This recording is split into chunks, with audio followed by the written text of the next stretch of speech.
Karoo Sanatorium, a speculative fiction based on many true stories. April steps out of her front door into the crisp, dry air. The sun is only just rising, but on the horizon is an unfamiliar brightness. A tall, lone-standing aloe, its dry-leafed trunk set on fire. Its blazing petticoat sends smoke signals into the morning sky. From the opposite hillside, she makes out a few silhouettes, huddled around the fiery totem. Perhaps their small winter bonfire had gone unnoticed by the sleepy night guards, but not for long. They'll be coming soon, April thinks. Fires are forbidden, bad for the air. Damaging the aloes has costs too. They're part of what draws new residents here and a highlight of the marketing package. The indigenous aloe ferox offers dual remedy for both body and breath, a powerful anti-inflammatory and air purifier. Just another reason to make the Karoo Sanatorium your #1 healing destination. The aloes are protected. One can no longer simply harvest them from the mountainside as her mother had done each winter when the plant's tentacled leaves turned rosy at the edges. On cold mornings, before April left for school, there was always homebrewed aloe tea, and in the afternoons, each of her playground grazers would be soothed with aloe gel. Even in the driest months, aloe, garingboom, buchu could all be counted on. Now harvesting aloes requires a permit, only attainable with the right amount of money or a special relationship with the permit office. April looks down at the valley below. It'll be slower at the border today. The perimeters of the sanatorium are lined with wire game fences.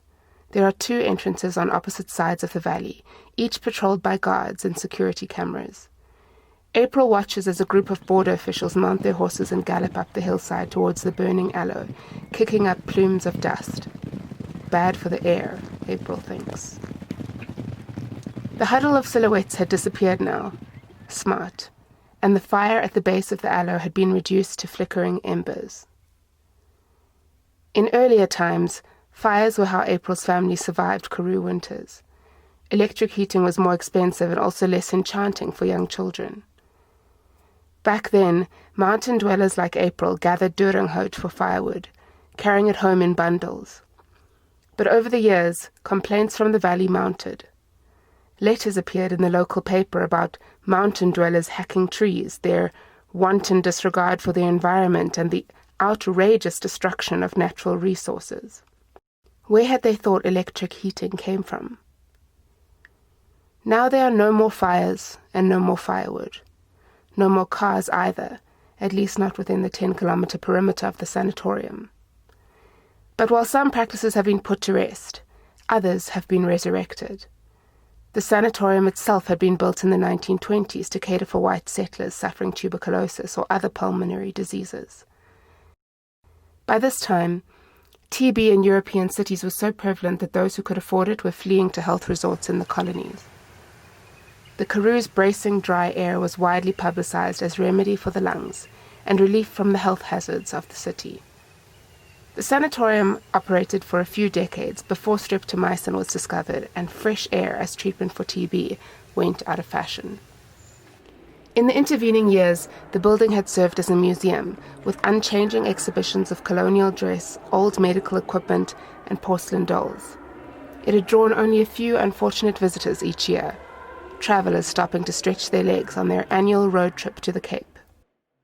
Now, with urban air pollution at its worst, a host of new respiratory viruses, and rising rates of antibiotic resistance, the sanatorium was back and drawing more visitors than ever.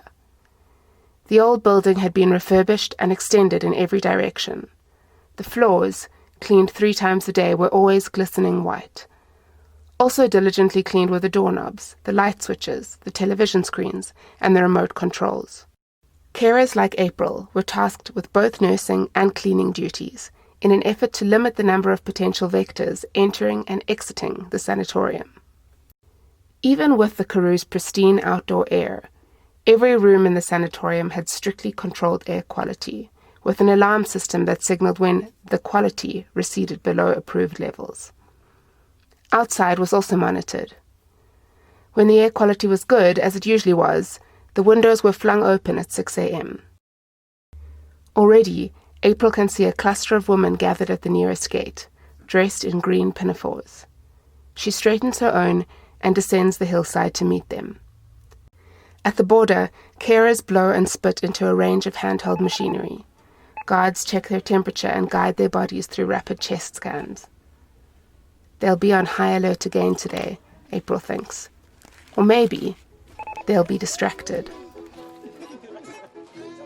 By the time JP and his team reach the burning aloe, nothing is left of the fire, only a cluster of dry, charred leaves scattered at the aloe's base. Looking down on them, JP considers their resemblance to old bones. Femurs, maybe, after the crows have finished with them. Not far off, an old wind pump lets off soft, metallic gasps as it struggles to pull water from the earth below. Here, on the escarpment, all water is groundwater. Water for the sanatorium, however, flows from the Orange Fish irrigation system, an 82-kilometre tunnel diverting water from the abundant Orange to the lesser Fish, which was prone to running dry. Because of its rich water resources, the borders of the sanatorium encircle a rare patch of green amid an otherwise harsh desert terrain. Its grounds boast pastures of bright lucerne, bountiful vegetable gardens, and rows of fruit trees. As advertised, the Karoo Sanatorium offers farm-to-table meals for optimal health. JP swings himself from his horse and climbs the wind pump's metal frame until his head is just below its swinging blades. Holding his elbow to block the sun from his eyes, he scans the landscape for any sign of the recently escaped arsonists. Policing the sanatorium had not been the gig JP expected. The project had been contested from the start. A few months before construction began, developers called a town hall to consult the local community. Some, like JP, were strongly in favor. He worked as a clerk in the municipal office, where the prospect of the sanatorium had been celebrated as an unprecedented opportunity for socio-economic development in the Karoo. "People here need work," he shouted, his voice echoing from the back of the hall. "Let them bring their sanatorium." On the podium, a town elder raised questions about the health threats that might be posed by importing a cohort of sickly patients. "We're already sick. You can't bring more illnesses." The developers shifted uncomfortably in their seats. This wasn't good PR. The Karoo is a place of healing, after all. No one is sick here. But many in the room knew that wasn't quite true. The countryside had pollutants of its own. Dust, mostly. Here on desert farmlands, dust settled into the coats of livestock, then into the lungs of shearers and fleece sorters, turning them stiff and brittle. JP remembered when the dams dried up, leaving scattered fish carcasses set into mangled shapes. Now clouds of dust billow over fossilized dams, as though gathering forces. Not far from the podium sat JP's cousin April, squeezing her mother's hand at the very mention of sickness. JP hadn't seen April since they were children. She'd left to study nursing in the city and then started working in a large state hospital. But when news of the sanatorium spread, April returned home, hoping for a post. Just as well, JP thought. Her mother's breath had drawn shallower every year since April's departure. The sanatorium was bringing people home. That must be a good thing. "I can assure you," one of the developers interjected, "we will be ruthless about infection control. Your safety is our priority. And yes, gentlemen at the back, this is an important economic opportunity for the Karoo. We're glad to have your support." There was a murmur across the room. The elder persisted, louder this time. "I must also ask this, Chairperson. We're told this is a public-private partnership that will be funded in part by our taxes. But why should we fund this sanatorium? Will any patients from the Karoo even afford to go there?" The room let out a hum of affirmation. From the podium, a preacher raised his voice above the crowd. "We're grateful that the sanatorium is coming here to help us," he said. "We pray that it will bless our people with better jobs." At this point, the chairperson called for order, and a farm owner rose from his chair. I think there's been a misunderstanding about this so-called job creation. People think they're going to get rich and that there'll be permanent jobs. That's not going to happen. You're already rich, the crowd heckled. As it turned out, the sanatorium did bring work, for some. There were those contracted to restore the building and prepare its grounds, but once the development was complete, their jobs terminated. Then there were those, like JP, who were awarded more stable, if poorly paid positions, as guards and gardeners. Most of the carers, aside from April, came from elsewhere, trained in the country's best nursing schools. On the day the first resident was due to arrive, JP was posted at the sanatorium gates. Heat hung heavy in the air, contorting in every place it made contact with the land. At around midday, a crowd descended on the gates, swarming at the sanatorium entrance. At the helm was the elder, on horseback, her mouth pressed against the loudhailer and a long shawl draped around her shoulders. "Our issue is not with the resident," she said, her voice ringing out as if from a distant radio. "Our issue is with the CEO and with the developers. These patients are coming from outside our town. We're too afraid. We have no issue with the patient. Please tell the family. We have no issue with them. We have an issue with this sanatorium." The crowd gave their affirmation. Yes. This town is small. Many people are struggling. We don't want other places' patients. "They must go," a man shouted from the crowd. The newly appointed guards formed an unsteady line in front of the sanatorium gates. They looked on as their neighbours and childhood friends descended on them with unfamiliar rage, flinging old tyres across the road. With all cars now impounded, these rings of rubber were called to new purpose. Then came the blackout, as smoke and stink rose thick into the air. The patient would not be coming that day. Instead, she would be held in a roadside motel to preserve optics until the smoke screen fell. The myth was over before it began, JP thinks, still scanning the landscape for the newly defined criminals. And without a myth, the sanatorium as a project was much more precarious. JP's job was to police its sharp, volatile edges.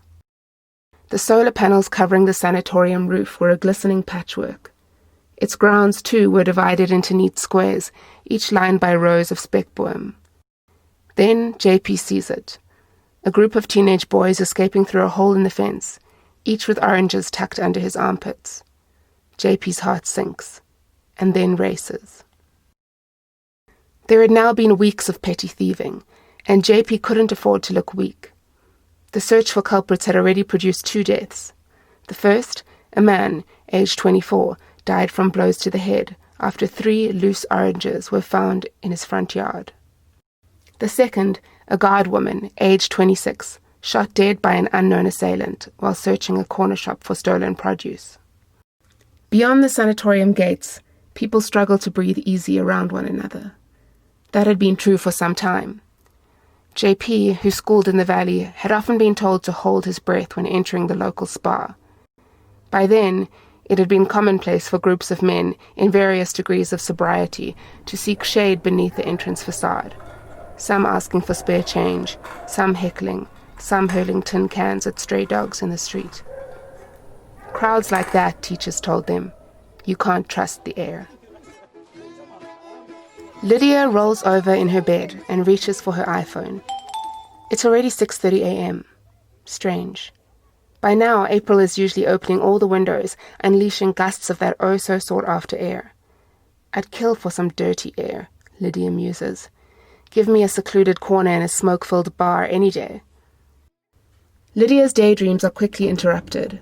April is hurtling through the door. Sorry, she gasped from behind her mask. Border was slow today. Some commotion with a fire on the hill sent half the guards on a manhunt. Sounds exciting, Lydia thinks, although she keeps this to herself. April is already hovering over her. Wash your hands, Miss Lydia, and then I'll bring your breakfast. Ooh, what'll it be today? Lydia asks in her characteristically dry tone. Some farm-fresh eggs with farm-fresh tomatoes, followed by a farm-fresh orange? Something like that, April smirks. Lydia studies April's expression. She seems agitated today. April rests a basin of warm water on Lydia's lap and presses a button on a small handheld device. "Begin," the automated voice dictates. Lydia rolls her eyes and submerges her hands in the soapy water. Then comes the pulsing sound, like a metronome. "Don't forget the back of the hands," she chimes sarcastically, now in sync with the device's instructions. She rubs her hands together, reluctantly, waiting for the 2-minute chime. Finally, there are 3 long beeps, and the exercise is complete. The basin of water is replaced with a breakfast tray. Lydia stares down at the eggs, tomato, and orange. I'd give anything for a fucking bar one. Sanatorium life is highly scheduled. The air is let in, hands are washed, breakfast is served. At 11 a.m., an outdoor walk, assuming the outside air quality is as it should be. At 3 p.m. is oxygen therapy. Patients gather on rows of deck chairs and are each hooked up to face masks and a tank of pure oxygen. At first, Lydia looked forward to this part of the day, since it was the only time she interacted with anyone apart from April. But she soon realized something she wished she'd come to much earlier in her life. She mostly hated being around other people. It wasn't the people as such, but the effort of conversation, having to feign interest in the mundane events of someone else's life, which as a result of their shared regimen, matched hers almost exactly, down to the hour. She should be grateful, she supposed, at least for the oxygen. The nightly news told her it was now in short supply globally, producing a thriving network of oxygen smugglers. The saner part of her knew the life of an oxygen smuggler was nothing to envy, but still, she couldn't help fantasize about the blood rush of it all, about a heart that pounded for reasons more poetic than frail lungs. At 4:30 p.m. is her scheduled Zoom call with the kids. When her lungs weakened, they'd banded together to send her here. "It'll be so much better for you outside the city, Mom, and this place is really top-notch. It looks like paradise." Depends on your idea of paradise. Certainly one was spared the urban chaos in exchange for a life that was organized and sanitized, a life where nothing unexpected happened, nothing out of the ordinary. That's why, as she sat down for oxygen therapy later that day, Lydia was quick to notice the missing cylinder. Maybe the shortage had finally reached paradise. Sun is setting when the guards arrive at April's house, built on the edge of the escarpment. April, who is relieved not to be working the night shift, has already stripped down to her petticoat. She watches from behind the living room curtain as the group ascends the hillside. She hears her mother on the living room couch, blowing feebly to cool her cup of tea. At the back of the house, under her bed, is her teenage nephew, huddled with 2 oranges. Only a few meters from the front door, the guards are now at a standstill. Hovering behind the group is JP, shifting from one foot to another, his eyes fixed on the floor. If he only lifted his head, he would see what had stopped his colleagues so suddenly in their tracks. April, standing over a glistening oxygen cylinder, spinning an old lighter between her raised fingers, ready to set her petticoat aflame.